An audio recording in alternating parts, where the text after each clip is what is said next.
Hi everybody, I just want to share with you one thing I feel to tell everybody that I don't think it was meant for me to hear, just to keep it to myself, that he wanted me to share this.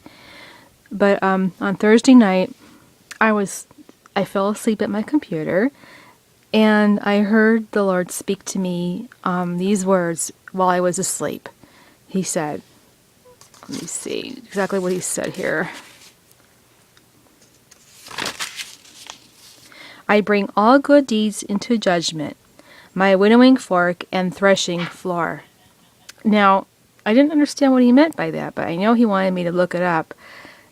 So I checked today on what he said about the winnowing fork and threshing floor, and I came to this one video that talked about how the Lord uses the Israelite people had used a winnowing fork to sort out the grains from the wheat grains from the wheat. The weeds, and they call them tares. And they would use a fork to grab all the good stuff, and they'd throw it on the threshing floor, and they'd separate it with the fork, and they'd pull out all the real true wheat from all of the weeds. And they would cast all the weeds into piles and throw them in for the fire. And then they would keep the wheat and bind the wheat with cords and keep it all bound, and they'd use it for their grains. And they would be like their harvest. And they called this thing that they did Shavuot, and it was spelled Shavot. And that was their harvest time. And while I was checking that out, I saw a part where they mentioned about what John the Baptist had said in the Bible under Matthew 3:11-12. And he says, John the Baptist prophesies, he goes, John the Baptist mentioned, "After me will come one who is more powerful than I, whose sandals I am not fixed to carry.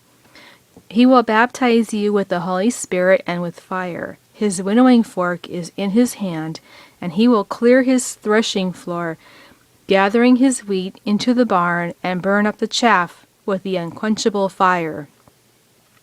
So that was John talking about Jesus, and in a way, like we see the winnowing fork and the threshing floor was about the wheat, but the Lord's going to be separating us from those who claim to be Christians but are not, and He'll keep us. There'll be a separation process involving relationships, in families, at workplace, at school. And then it's not only just that kind of separation, but He'll be separating us from things inside ourselves. He'll separate our works, for instance. When He mentioned about He'll put our works into judgment, He's going to judge our works. It's going to be what things do we think we're serving the Lord versus what He wants us to do for Him. A lot of times we serve Him the way we want to serve Him, and it's not what He wants from us, but we think it is because maybe we just enjoy doing it, and we think, oh, well, I'm going to do this for the Lord. But He wants us to do something different, or His timing is His timing, and we want it on our timing. We don't follow the Holy Spirit. Well, He wants us to get to the point where we will listen to Him like the angels do and do as He asks us to without any questions, doing it out of love and not duty, and not doing things out of obligation, but serving Him only to serve Him for Himself, and not because we're serving things to satisfy anything inside of us, like a quench of thirst to fulfill a dream we have that we want to do this or that. But He wants us to serve what He asks us to do. So He's going to separate that in us too, and other things in us that we have a lot of weeds inside of us, and He has to separate that with His winnowing fork. And it's like a burning process and like a judgment process we have to go through. He's gonna judge us this way, but it's not like a condemnation.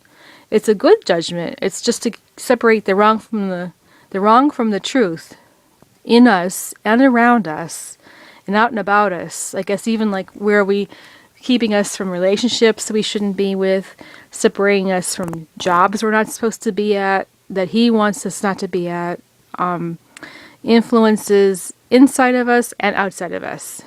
and getting us set apart for Him. And it's mostly like a set apart, separation, sanctification process. It's not like a condemning thing. But we have to go through this before He returns. Because if we don't let Him do this in us, we're going to be in the category of the goats, and we won't be a sheep.